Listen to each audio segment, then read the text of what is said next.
ہم تو یوں کہہ کر گناہ میں مبتلا ہو جاتے ہیں کہ ہم بچ نہیں سکتے. ہم نہیں بچ سکتے. میرے کاروبار میں سود کی یہ صورتحال ہے، ہم نہیں بچ سکتے. میرے معاشرے میں اور ذہنیت کا یہ حال ہے، ہمیں نہیں بچ سکتا. ہمارے عدالتوں میں جھوٹ کا یہ حال ہے، ہم نہیں بچ سکتے. جو گناہ سے بچنا نہیں چاہتے اللہ ان کے لیے بچنے کا راستہ نہیں نکالتے. جو گناہ سے بچنے کے لیے قدم نہیں اٹھاتے ان کے لیے دروازے نہیں کھلا کرتے. اس لیے فرمایا من یتق اللہ یجعل له مخرجا، جو اختیار کر لیتا ہے ہم اس کے تنگی سے نکلنے کا راستہ کھول دیتے ہیں. تنگی سے نکلنے کا راستہ کھول دیتے ہیں اور اس پر رزق کے دروازے کھول دیتے ہیں. لوگ گناہ کے ذریعے کمانا چاہتے ہیں اور گناہ کے ذریعے مالدار بننا چاہتے ہیں. حرام کمائیوں سے مالدار بننا چاہتے ہیں، حرام کمائی سے مالدار بننا چاہتے ہیں. اللہ رب العزت تو اپنے بندوں محبوب بندوں کو ایسا مال سے بچانا چاہتے ہیں جیسے تمہیں کوئی آدمی اپنے بیمار کو پانی سے بچانا چاہتا ہے. اور یہ حرام راستے سے مالدار بننا چاہتا ہے. میرے دوستو عزیزو، سب سے پہلے تقوی کمائی کے نقشوں میں لے آؤ. سب سے پہلے تقوی کمائی کے نقشوں میں لے آؤ. اگر کمائی کے نقشوں میں تقوی آ گیا تو معاشرہ، عبادات، اخلاق تینوں لائنیں بن جائیں گی. لیکن فرماتے تھے کہ حرام کمائی یہ اس کے اعضاء کو حرام کی طرف کھینچ کے لے جاوے گی، یہ نہ چاہتے بھی حرام کام کرے گا. جی ہاں، سب سے پہلا سوال معاملات کا ہے کہ معاملات ٹھیک کرو. سب سے پہلا سوال معاملات کا ہے. ہر مشین کے لیے سب سے پہلا سوال یہ ہے کہ اس کا تیل کون سا ہے، اس موٹر کا تیل کون سا ہے. یہ ڈیزل کی مشین ہے، یہ ڈیزل کی موٹر ہے، یہ ڈیزل کا انجن ہے، یہ پیٹرول کا انجن ہے، اس کا تیل چاہیے. انسانوں کے ہاتھ بھی بنائی ہوئی مشینوں کے تیل متعین ہیں. یہ کیسے ممکن ہے کہ مسلمان اللہ کی عبادت کے لیے بنایا جائے اور اس کے لیے کوئی غذا کی پابندی نہ ہو کہ جانور کی طرح جو چاہو کھا لو، عمل کر لو؟ ایسا نہیں ہے. ہم سمجھتے تھے لوگ لقمے کو معمولی سمجھتے ہیں، حالانکہ لقمہ سمندر ہے، خیالات اس کے موتی ہیں. جیسی غذا ہوگی ویسے خیالات ہوں گے. اس لیے فرمایا سب سے پہلے معاملات کو حکم پر لاؤ. اخلاق، معاشرہ، عبادات تینوں چیزیں بن جائیں گی، تینوں بن جائیں گی. اس لیے صحابہ کرام کی غیبی نصرتوں کا جو اصل بنیادی سبب بنا ہے وہ ایمان کی علامت تقوی. ایمان کی علامت تقوی. آگے فرمایا دوسرا وعدہ وَيَرْزُقْ مِنْ حَيْثُ لَا يَحْتَسِبْ، کہ ہم تقوی والوں کو ایسے راستے رزق دیں گے جہاں ان کا خیال گمان بھی نہیں پہنچے گا. ہم ایسی جگہ سے رزق دیں گے جہاں ان کا خیال گمان نہیں پہنچے گا، اس جگہ سے ان کو رزق دیں گے. اور ہوا یہی. ایسے صحابہ کہ ان کا باغ سال میں 2 مرتبہ پھل دیا کرتا تھا. ایسے صحابہ کہ ان کا باغ سال میں 2 مرتبہ پھل دیا کرتا تھا. تقوی اختیار کرو، ہم تمہیں اپنے خزانوں سے دیں گے. تقوی اختیار کرو، ہم تمہیں خزانوں سے دیں گے. ایک صحابی نے آ کر عرض کیا کہ مجھ پر اتنا قرضہ ہے کہ میں اگر سال کی باغ کی آمدنی قرض میں ادا کرتا رہوں تو میرا قرض ادا نہ ہو. فرمایا کہ کھجوریں توڑ لی ہیں؟ کہ جی ہاں.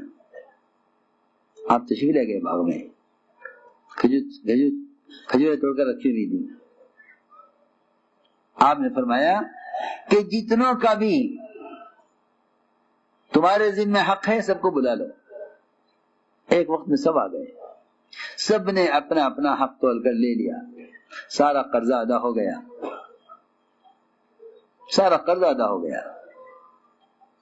فرماتے ہیں صحابی کہ مجھے کہیں سے ایک کھجور بھی کم نظر نہیں آتی تھی کہ ان میں کوئی کھجور اٹھائی گئی ہے. سارا قرضہ ادا ہو گیا. یہ وعدہ ہے تقوی پر کہ ہم ایسی جگہ سے رزق دیں گے جہاں ان کا گمان خیال بھی نہیں پہنچے گا. اس لیے میں نے عرض کیا کہ تقوی سب سے پہلے معاملات میں لاؤ، اس لیے کہ اگر غذا تقوی والی نہیں ہے تو بدن سے نکلنے والے اعمال بھی تقوی والے نہیں ہوں گے. اگر غذا تقوی والی نہیں ہے، جو اپنے اعمال کی حفاظت کرتے ہیں وہ سب سے پہلے اپنے معدے کی، اپنے خون کی حفاظت کرتے ہیں. ابوبکر صدیق رضی اللہ عنہ کو ایک لقمہ کہانت کی آمدنی کا کھلا دیا گیا. پوچھا کہاں سے لائے ہو؟ کہ میں کہانت کیا کرتا تھا، نجومی سے جا کر حالات پوچھتا تھا، آ کے بتلاتا تھا لوگوں کو، اس کے پیسے ملتے تھے. ابوبکر رضی اللہ تعالیٰ عنہ نے اس لقمے کو اندر سے نکالنے کے لیے طے کی ایک لقمہ کیسے باہر نکلے. جب ساری کوشش کی اور وہ لقمہ باہر نہ آیا تو لوگوں نے کہا پانی پیجئے، پانی پی کر نکالیے اس کو. روایت میں ہے کہ پانی پیتے رہے، طے کرتے رہے، جیسے کوئی اپنے برتن کو صاف کرتا ہے، دھویا کرتا ہے. جب وہ قے کے ساتھ لقمہ باہر آیا لوگوں نے کہا امین آپ نے اس کے لیے کوشش کیوں کی؟ فرمایا اگر یہ میری جان لے کر نکلتا میں اس کو نکالتا. سارا کام خراب ہوا ہے اس کمائی کے حرام طریقوں کی وجہ سے. یہ کمائی کے حرام طریقوں نے سارے عبادات کو کھوکھلا کیا ہوا ہے. عبادات مردود ہیں اور دعائیں مردود ہیں، مقبول نہیں ہیں. اس لیے کہ سب سے پہلی شرط یہ ہے کہ پہلے طہارت پھر عبادت. پہلے طہارت پھر عبادت، پہلے طہارت پھر عبادت. کہ آدھا ایمان ہے طہارت. کیا مطلب ہے اس کا؟ کہ اگر آپ ناپاک پانی سے وضو کریں تو آپ کی عبادت کو کیا ہوگا کہ آدھی طہارت، آدھا ایمان تو طہارت ہے. طہور شطر الایمان، طہور شطر الایمان کہ پہلے پاکی حاصل کرو. پاکی کا مطلب یہی نہیں کہ آدمی غسل کر لے یا وضو کر لے، بلکہ بدن کے اندر دوڑنے والا خون حرام کمائیوں سے، سود سے، جھوٹ سے، غبن سے، دھوکے سے، ان سب سے پاک ہو. عمر بن سعد رضی اللہ تعالیٰ عنہ کو حضرت عمر نے گورنر بنایا تھا حمص کا. 1 سال وہ وہاں رہے. جب 1 سال کے بعد واپس آئے حضرت عمر نے فرمایا یہ کیا حال کیا ہوا ہے؟ تو اس پر ہی جواب دیا تھا حضرت عمر بن سعد نے کہ دیکھتے نہیں میرے بدن کا خون پاک ہے، میں نے کسی کا کوئی حق نہیں مارا، میں نے کسی کا کوئی حق نہیں دبایا. میرا خون بدن کا اپنی کمائی سے، حلال کمائی سے بنایا ہوا ہے. میرا خون پاک ہے اور مجھے کیا چاہیے؟ میرا خون پاک ہے. تو میں نے عرض کیا کہ کمائیوں کو حکم پر لاؤ، کمائیوں کو حکم پر لاؤ، اس لیے کہ طہارت کے بغیر عبادت نہیں. میرے دوستو، بزرگو، عزیزو، کمائی کی شکلوں میں حرام ایسا جز بن گیا ہے کمائی کی شکلوں کا کہ مسلمان یہ کہہ کر بے فکر ہے کہ میں کیا کروں.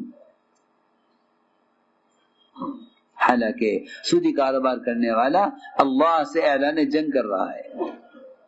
ادھر کاروبار سود کا، ادھر دعا ہو رہی ہے. عجیب بات ہے، ادھر کاروبار سود کا ہے، ادھر دعا ہو رہی ہے. اگر آپ کی اپنے کسی پڑوسی سے لڑائی ہو جائے، آپ کے اپنے کسی پڑوسی سے لڑائی ہو جائے تو کیا آپ اس پڑوسی کے یہاں سے نمک مانگنا پسند کریں گے؟ صرف نمک، بہت معمولی چیز ہے. مجھے آپ نہیں. کوئی تمہارا بچہ اگر نہ سمجھ جسے خبر نہیں لڑائی ہے وہ جا کے لے آوے تو آپ 2 چاٹے مار کے واپس کراؤ گے کہ ہمیں نہیں چاہیے کیا ہے. یا آپ اپنے دشمن سے جس سے آپ لڑائی کر رہے ہیں اس سے آپ کسی خیر کی امید کر سکتے ہیں؟ نہیں کر سکتے. اور عجیب بات ہے کہ لوگ سودی کاروبار کر کے اللہ کے رسول سے اعلان جنگ کیے ہوئے ہیں، اعلان جنگ کیے ہوئے ہیں. ان لم تفعلوا فاذن بحرب من اللہ ورسولہ. اگر نہیں باز آتے ہیں سود سے تو اعلان جنگ ہے اللہ کے رسول کے ساتھ.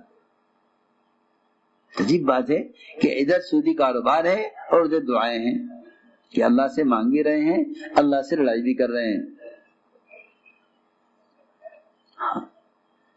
اللہ سے مانگ بھی رہے ہیں، اللہ سے لڑائی بھی کر رہے ہیں کہ اپنے معاملات کو حکم پر لاؤ. معاشرہ، عبادات، اخلاق تینوں لائنیں ٹھیک ہو جائیں گی بشرطے کے معاملات ٹھیک ہو جائیں. اور اگر معاملات ٹھیک نہ ہوئے تو یہ عبادات مقبول عبادات بھی حق والے ایسے لے اڑیں گے قیامت میں کہ ان حق والے کو گناہ اس پر ڈالے جائیں گے اور اس کی مقبول عبادت حق والے لے جائیں گے اور یہ عابد جہنم میں ڈال دیا جائے گا. حدیث میں اسی طرح ہے ثم طرح فی النار. اس لیے فرمایا کہ سب سے پہلے معاملات کو حکم پر لاؤ، کہ معاملات کو حکم پر لاؤ. اس لیے ہم نے عرض کیا کہ تقوی پر یہ 5 وعدے ہیں کہ پہلا وعدہ یہ ہے کہ ہم ہر تنگی سے نکال دیں گے. دوسرا وعدہ یہ ہے کہ ہم ایسی جگہ سے رزق دیں گے جہاں ان کا گمان خیال نہیں پہنچے گا. تیسرا وعدہ یہ ہے کہ ہم ان کے کام میں آسانیاں پیدا کریں گے، ہم ان کے کام میں آسانیاں پیدا کریں گے. من یتق اللہ یجعل لہ من امرہ یسرا، ہم ان کے کام میں آسانی پیدا کریں گے. اور چوتھا وعدہ یہ ہے کہ ہم یہ اگر اپنے کاروبار کو اور اپنے معاش کو حرام سے حلال کی طرف پھیر لیں تو ہم ان کے گناہ معاف کر دیں گے. اور پانچواں وعدہ یہ ہے کہ ان کے اجر کو بڑھا دیں گے، ان کے اجر کو بڑھا دیں گے، ان کے پچھلے گناہ معاف کر دیں گے، ان کے اجر کو بڑھا دیں گے. اس لیے میں نے عرض کیا کہ ایمان کی بنیادی علامت اور ایمان کی بنیادی صفت تقوی ہے. اور فرمایا التقوی ملاک الحسنات، کہ ساری نیکیوں کا مدار تقوی پر ہے، ساری نیکیوں کا مدار تقوی پر ہے. اس لیے فرمایا کہ ایمان کو ایمان کی حقیقت کے ساتھ سیکھو، کہ ایمان کو ایمان کی حقیقت کے ساتھ سیکھو، ایمان کو ایمان کی حقیقت کے ساتھ سیکھو. سب سے بنیادی چیز ہے یہ. ایک جماعت آپ میں حاضر ہوئی، فرمایا تم کیا ہو؟ صحابہ فرماتے ہیں کہ حضور اکرم صلی اللہ علیہ وسلم نے سر سے لے کر پیر تک ہمارے حلیے کو دیکھا، ہمارے حلیے کو دیکھا. اس لیے کہ ایمان کے دلوں میں راسخ ہونے اور ایمان کی حقیقت کے حاصل ہونے کی علامت اور اس کا تقاضا یہ ہے کہ مسلمان اتباع سنت پر آئے، مسلمان اتباع سنت پر آئے. یہ تقاضا ہے ایمان کا، یہ تقاضا ہے ایمان کا کہ مسلمان اتباع سنت پر آئے. اگر اس کا ظاہر سنت کے خلاف ہے، اگر اس کا ظاہر سنت کے خلاف ہے تو دل میں ایمان نہیں ہے، پکی بات ہے. بات بھاری پڑے گی اور ہے حقیقت یہی ہے. قرآن تو کھول کے کہہ دیا نا صاف کہ تم ایمان والے ہو ہی نہیں سکتے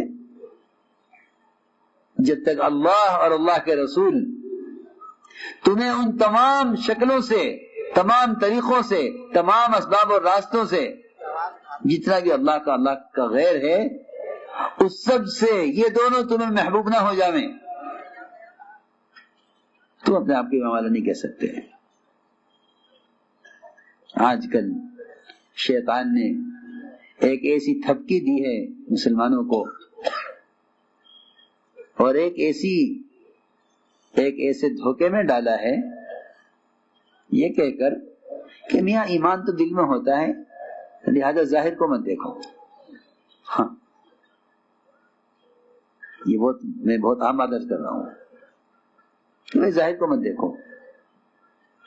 ایمان تو دل میں ہوتا ہے اور دل کا حال کوئی جانتا نہیں، لہٰذا ظاہر کو مت دیکھو، ظاہر کو مت دیکھو، اور ایمان تو دل میں ہوتا ہے۔ ہم فرماتے تھے کہ اگر دل میں ایمان ہوتا تو سنتی شکل میں ظاہر ہوتا۔ جی ہاں، مومن کی پہچان ہے اتباع سنت۔ آپ نے فرمایا میرے صحابہ ایسے میرے طریقے کے پابند ہیں کہ اگر لاکھوں کروڑوں میں بھی چند صحابہ ہوں تو الگ پہچانے جائیں گے اتباع سنت سے۔ آپ نے مثال دے کے فرمایا کہ میرے صحابہ ایسے ہیں کہ ایک سیاہ بیل کے پہلو میں چند بال سفید ہوں یا سفید بیل کے پہلو میں چند بال سیاہ ہوں، میرے صحابہ ایسے ممتاز۔ اور میرے صحابہ اس لیے کہ اللہ تعالیٰ نے مسلمان کی امتیازی شان کو تقوی کے ساتھ جوڑا ہے، ان تتقوا اللہ یجعل لکم فرقانا، کہ اللہ تعالیٰ تمہارے اور غیروں کے درمیان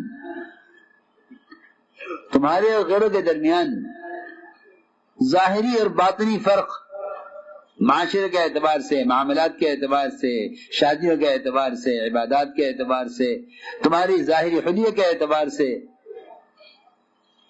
تمہیں دوسروں سے اس وقت تک اللہ تعالی الگ نہیں کریں گے جب تک تمہیں تقوی نہ آ جائے۔ ان تتقوا اللہ یجعل لکم فرقانا۔ یہ فرقان کیا ہے؟ یہ فرقان یہ ہے کہ مسلمان کا ہر عمل سنت کے مشابہ ہو اور اس کا ہر عمل اعداء دین کے طریقوں کے خلاف ہو۔ یہ ہے فرقان، یہ ہے فرقان۔ ان تتقوا اللہ یجعل لکم فرقانا۔ اگر تمہارے دل میں ایمان ہے تو تمہارے طریقے، تمہاری شادیاں، تمہارے معاملات، تمہارا حلیہ سیدھی بات ہے بالکل۔ ورنہ یہ شیطان کی بہت بڑی تسلی ہے، شیطان کی تسلی ایمان والوں کے لیے کہ ایمان تو دل میں ہوتا ہے، ظاہر کو مت دیکھو۔ ایسا نہیں ہے۔ ہم فرماتے تھے کہ اگر گدھے پر بیٹھ کر کار کے مقابلے میں فخر زیادہ نہیں کرتا ہے تو دل میں ایمان نہیں ہے۔ حضرت کا ملفوظ ہے، کیونکہ کار سنت سواری نہیں ہے، گدھا مسنون سواری ہے۔ اب کار میں بیٹھنے میں عزت ہے، گدھے میں بیٹھنے میں ذلت محسوس کرے گا، حالانکہ گدھا مسنون سواری ہے، کار مسنون سواری نہیں ہے۔